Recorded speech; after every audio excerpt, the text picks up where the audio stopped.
All right. Okay, right now I'm gonna start explaining the amazing aces. I'm gonna start explaining the routine first, and then how you can get the aces, or how you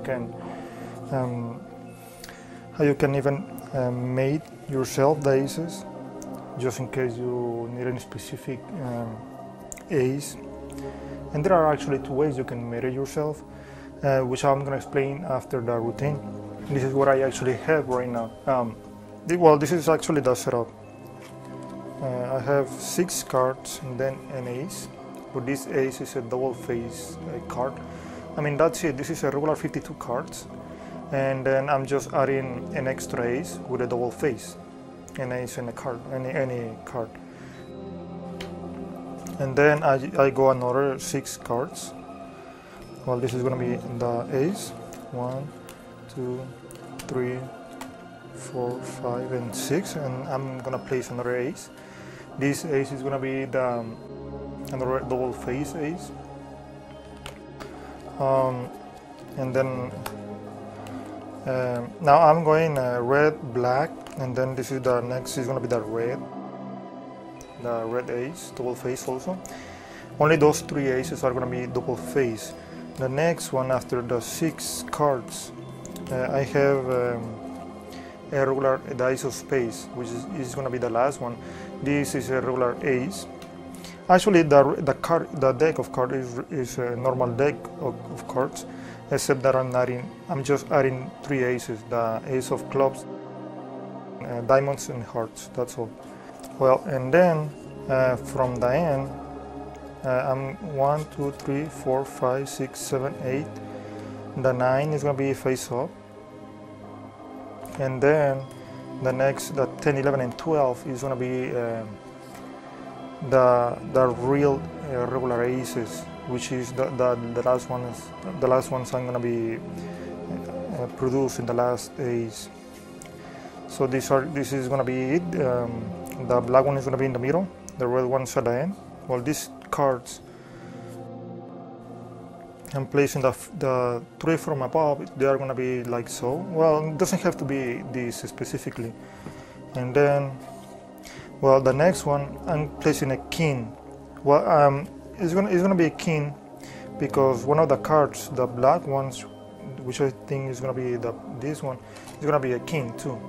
And I'm gonna explain what happened in the routine that I already have in the website. And then these 3 cards, it doesn't have to be the 10 of clubs. The next thing I'm doing, as you already watched in the performance, when I take the deck of cards out of the box, is start shuffling. I actually start doing the Hindu shuffle. I already know the distance between the aces, but 1/3, it should be more than enough, you know. And this is what I do in the shuffle, because when I do the Hindu shuffle,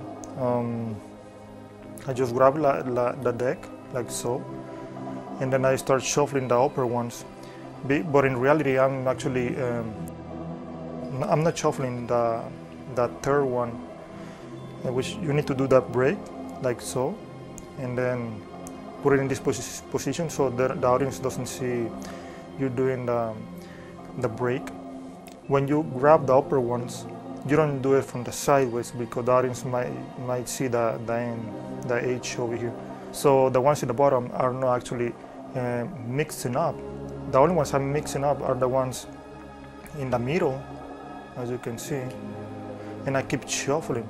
So I don't actually grab too many. You like 3 or 4, not so many. Keep shuffling, and the only part of the card you are actually shuffling is the 2/3 from above the face of the cards. And usually when I finish doing this shuffle, I end up with the aces in the opposite direction, which I already have the ace of spades, and then a red ace, which is going to be the double face, and then the black ace, double face, and the last ace, which is double face. Don't expose the rest one, because you keep doing it, the aces are going to end up, these aces, too much at the bottom, you can also flash these 3 aces in the opposite face up card. So just be careful with that, and you know, practice as much as you can. And I'm gonna place the pack right in the side, and then I'm gonna create a subconscious pattern on the audience by doing this, because I already have it in the right position, in the right order. This is what I'm doing. I have the only the regular blue card. It can be red, doesn't matter. When I place them like so, I turn everything down, face down. I'm gonna do the Roomba count, and the Roomba count is just flipping everything, you know, face up. Just take the upper one. Don't spread the rest of them too much. Just gonna be taking the whole pack, peel the upper one, and turn everything down and put it there. This is, don't focus too much. Don't let the audience know you're trying to show the blue back, and they are actually not double face. It's just a subconscious pattern that they need to somehow believe all the cards are real, all the aces are real, but they are actually extra double face card. The next, I'm gonna place the 3 cards on top, but now you can just do it like so, place it on top, and do it like so again, and put it on top. But because the next 3 cards are gonna be in the in the ace, now I don't want people, the audience, know this is a face-up card. So what I'm trying to do, I just take the cards like so, square, and then I just square again. I'm actually placing 3 cards, and then 1, 2, and 3, square again from the sides. I just squeeze it a little bit, place it over there, and the last one, because this is going to be the face-up card, I need to grab an extra card. So I grab the upper one, but I grab it, I just peel it off a little bit, and then with my thumb I try to peel off 2 from the back. 1, 2, which I'm hiding the face-up card, and then I grab the 4 one, which is going to be the ace, but it doesn't matter. Okay, I keep a thumb break, not too exaggerated of course, but I keep a break. So when I square the pack, and when I square it again like so, I'm gonna drop the one I have it in a thumb break. I'm gonna drop it again by squaring the cards. See? So the ace, the 4 card that I took, I just put it back over there, allowing me the face-up card to be placed like so, as you already watched in the routine, over there. Now this is another way you can do it. You can just place the face down, you know, 3 face down cards over there, and like so 3 face down cards with all the aces. The only problem, and I didn't want to do it like so, because by the time I get to the 3rd ace, I'm gonna have to reverse the card. That's what I'm gonna have to do. And you know, it's gonna look suspicious if I reverse it. Doesn't matter how the way I wanna do it. Like, for example, like so, it looks weird. It's gonna be up to you. You wanna distract people and then reverse the card. It's gonna be up to you then.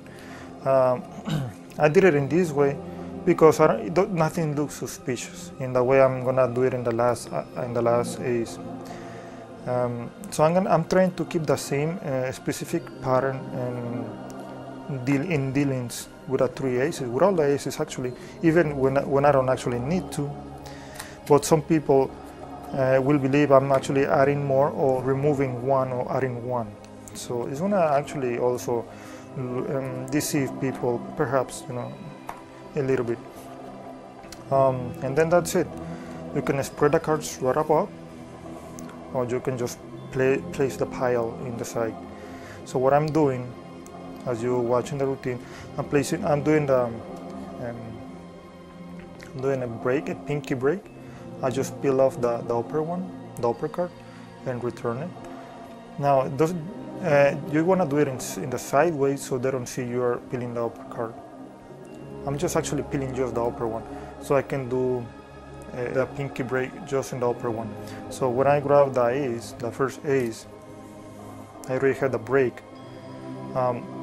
So I'm gonna grab the 2 cards from the bottom of the break, which is 2, and I'm just gonna place it on top. You know, if they really spread out, doesn't matter. I mean, the point is, I don't really wanna let people the position of the ace, which the ace is gonna be in the 3rd position, and then I just do the ELMSLEY count, like so. I just reverse the last card that I have, and you know, as I told you, it's always gonna end up at the bottom when you do the ELMSLEY count. Let me explain how the ELMSLEY count works. Once again, I'm gonna explain it pretty quick. You know, I grab the upper one, and then when I take it, I'm gonna reload this one back by peeling the bottom one. So because I reload it, I'm gonna exaggerate a little bit. I'm gonna grab these 2, which is heading the ace, and then grab the next one and the next. I already explained the ELMSLEY count in the illusion, the color transfer. Just go to this video full note, and I'm gonna tell you in what part of the video, in which video is located the explanation. So it's gonna end up at the bottom when you finish the ELMSLEY count. The last one, I'm gonna place it right there, and then I'm gonna do that Roomba count. As I already explained in the beginning of the aces, take the upper one, turn everything down, put it there, and then just grab the upper one. This is a regular counting, but the Roomba counting looks like regular counting, which is deceives, and I like the way it looks, because it looks normal counting, the Roomba count. Okay, so for the next ace, I'm just not allowing people to see which card is this. I just grab the ace and place it right above. At the same time, I flip the cards face up so they don't see this card. So I'm just grab it, place it. When I turn this card face down, I'm actually turning 2 cards face down. It's called double lift. I have the 9. Well, it doesn't matter, any card.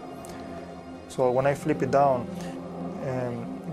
you are actually letting people to see, or giving a pick which card is the next one.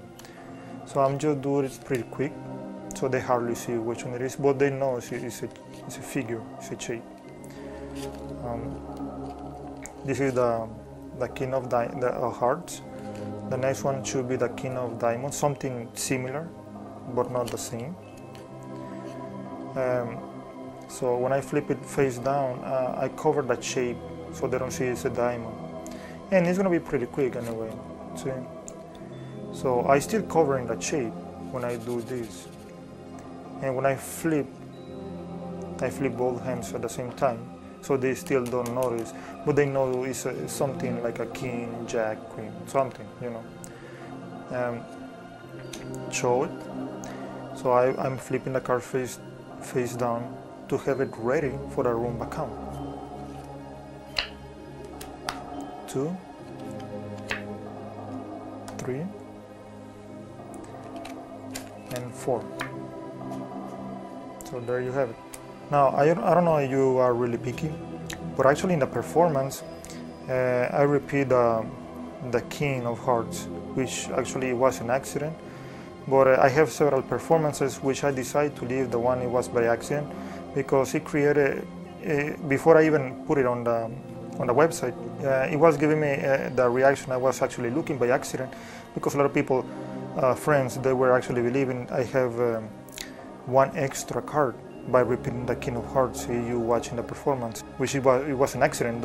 I don't recommend you to repeat as you watching the performance the two king of hearts.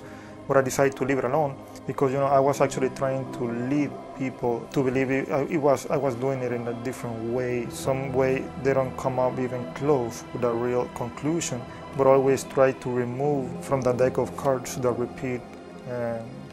repeated card you have in the ace. You have the king of hearts, remove it from the pack. Okay, so you don't have to be worried repeating, as well as any of the three aces you have. Then the last ace, remember I already have this card face up. So what I'm doing is I peel the upper one and then this is the reason. I buckle the one in the bottom. And you can just buckle just a tiny bit, but it's gonna open the bag much more than what you see in the front. See? This is gonna allow me to do the pinky break right on the last card, just in the last one. You can also peel the upper one and do the buckle, so they don't see from the upper view you're actually buckling. Well, the reason it was to introduce the ace in the third position, like so, see? So I place the upper one at the bottom again, just to leave the ace a little bit up higher. But with the ELMSLEY count, you repeat the upper one twice, and you expose the last one once. So you still do the ELMSLEY count, as I already explained in the other videos. Just go to this video footnote, and then reload this card, and doing the ELMSLEY count, and then that's the way the ace is gonna end up. When you spin it again, do the fancy movements, kind of a tricky part. And then when you do the ELMSLEY count, the exact same movement, you are gonna end up exposing the next card, which was face up. Spin it, you can spin so the audience can see the back. And then next do the rumba count. And the rumba count looks like really like discounting, And then don't exaggerate too much. Just show the cards as it is. Then the last ace, I already have the three aces, extra aces. This is what I did. I just flip it face down, and it looks weird, which this movement allows me to flip up the bottom card, which this is the movement that I want to do in the face up card, the 10 of clubs. So I don't need to do it since the beginning and leave it face up of the performance, but it looks weird in my opinion. I try always to keep it as clean as possible. Now, if there is no other choice, then we have to do it in a weird, suspicious way. And this one looks suspicious. You don't even have to do it. Actually, you can just do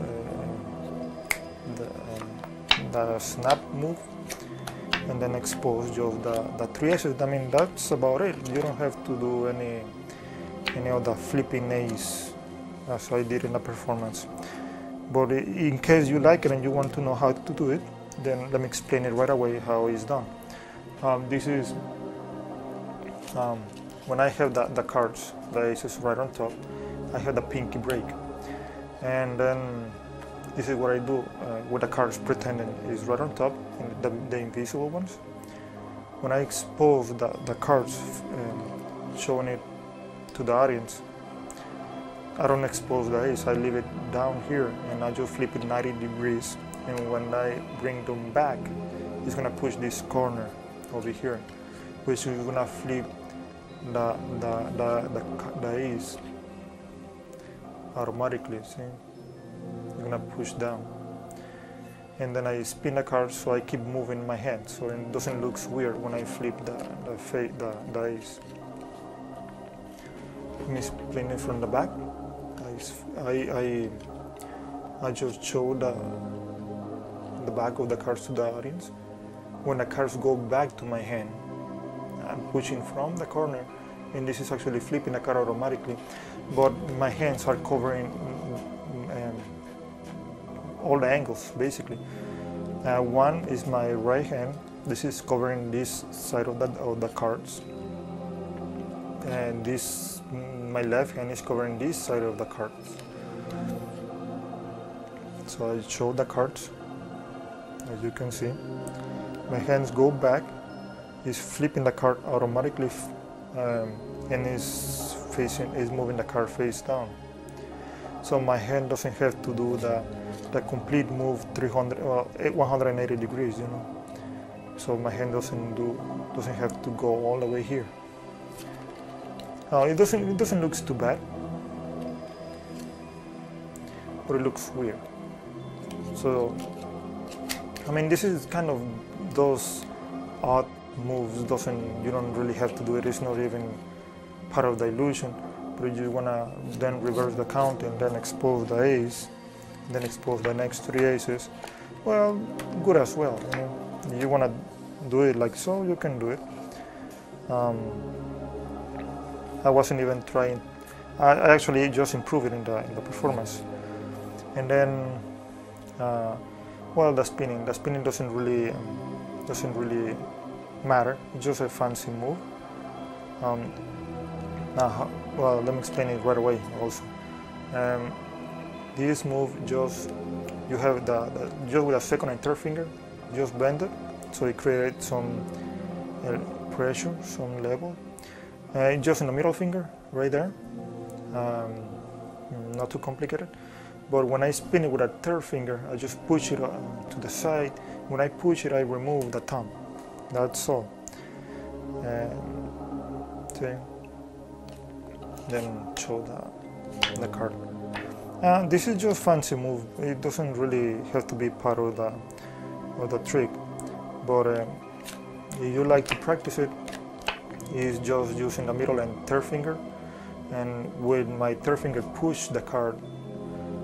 Don't push too hard, because it's gonna make the card to go too far away from the middle finger. And when you push it with a third finger, you will remove the thumb, the pressure from the thumb. At the same time, you do the spin. No, this is okay. It's cool, you know, but it requires some practice. Okay, the next thing, it will be how you can make your own double face cards. And you know, the double face cards, this is really important to know, so you can make many other routines, not just the ace routine, but many other coming up. And it's going to help you also for the turn and restore card, you know, to do that gimmick card as well.